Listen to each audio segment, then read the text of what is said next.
Nicely done. Let's give them a big hand, ladies and gentlemen.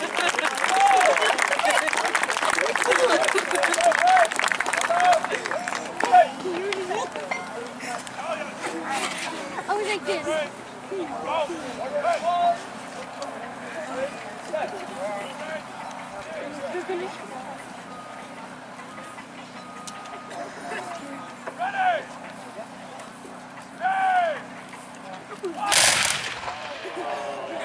Well, let's give them a golf clap, ladies and gentlemen. Well done, boys. Well done. And now, the victorious Army of the Willamette. This Irish regiment was raised before the war, saw service from the beginning to the end, from first Bull Run to Appomattox Courthouse. The 1st Regiment of the famous Irish Brigade, the 69th, New York.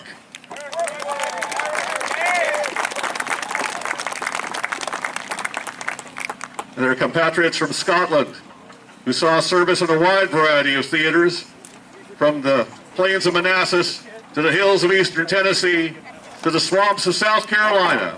Let's have a hand for the 79th New York Highlanders.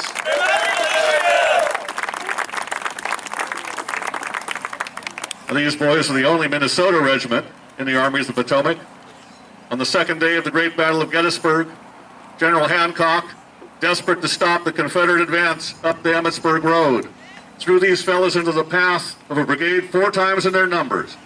They went down in that swale and they stopped them cold. Let's hear it for the 1st Minnesota!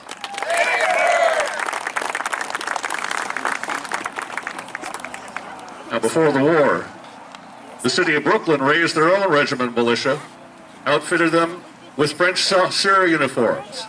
They were among the first to volunteer when the war broke out. As part of 1st Division, 1st Corps, Army of the Potomac, they were among the first infantry to meet the Confederate advance on the first day of Gettysburg, and one of the few regiments to see serious action on all 3 days of the battle. Let's have a hand for the 14th Brooklyn.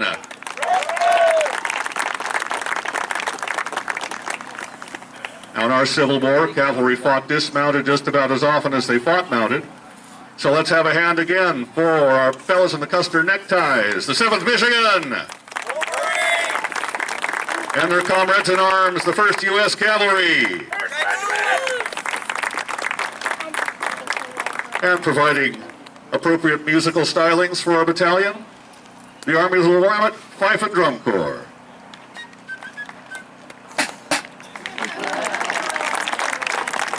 They're on a budget right now. Union Battalion under the command of Colonel Kevin Burton and his battalion staff.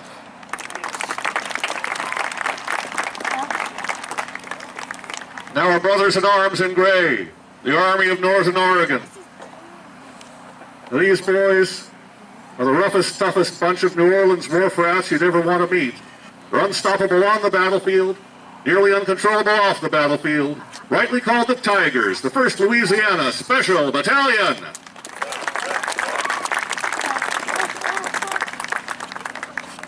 Now these boys, part of Hood's famous Texas Brigade, fought many a hard fight on many a stricken field. Mr. Miller's cornfield at Antietam, the south flank of Little Round Top at Gettysburg. Let's have a hand for the 4th Texas. From the Valley of Virginia, part of the famous Stonewall Brigade. They were the first unit to meet what was to become the Union Iron Brigade in battle at Gainesville. These boys shot it out at a range of 90 yards and neither side gave any ground.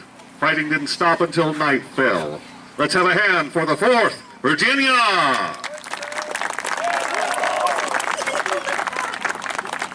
I'm sure most of you are aware of the desperate fight at Little Round Top on the 2nd day of the Great Battle of Gettysburg. There was an equally desperate struggle going on at the other end of the line at places called Culp's Hill and Spangler Spring. These boys left half their number in the dark hollow beyond the shoulder of that mountain. Let's hear it for the 2nd Maryland.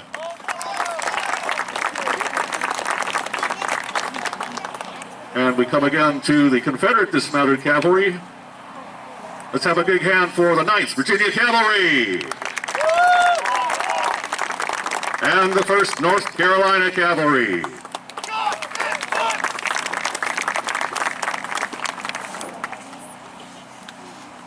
Now, the most honorable and dangerous place you could be in the line of battle was to bear the proud standard of your battalion.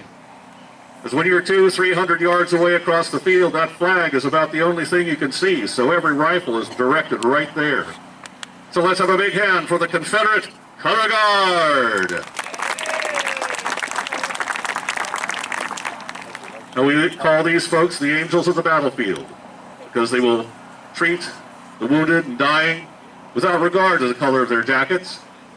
Ladies and gentlemen, a big hand for the Confederate Medical Corps. And last but not least, our musical counterparts in gray, the Confederate Fife and Drum Corps.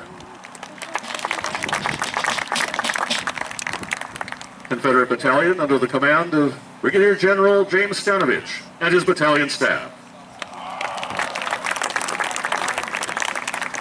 These boys know how to have a good time. Now, did you like the big guns? Yeah. Let's have a big hand for the Rockbridge Battery, Pelham's Battery of Light Artillery, the 2nd U.S. Artillery, under the command of Colonel Bruce Alley and his battalion staff.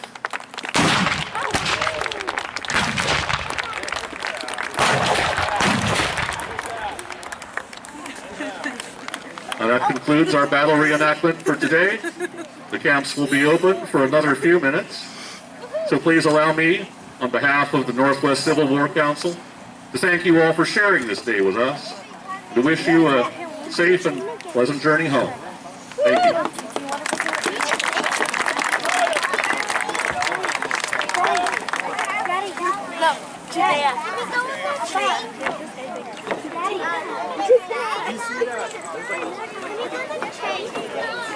We went over there by ourselves to the train.